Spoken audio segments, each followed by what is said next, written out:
There are four main ways in which coaching is used in companies. The first one is executive coaching. It's the most famous. You've probably heard about it. That's when an external professional coach is hired to offer coaching services to the senior managers in an organization.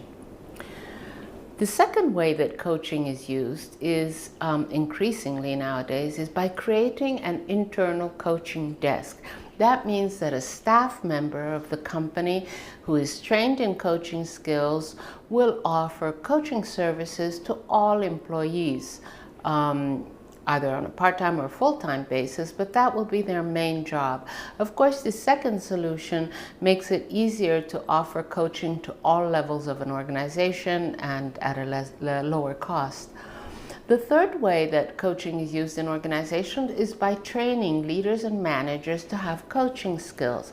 Of course, they don't have to learn everything that a professional coach knows, but they do learn coaching skills that are specifically adapted to be integrated into their leadership style so that they can increase the palette of communication styles and strategies that they can use in the organization.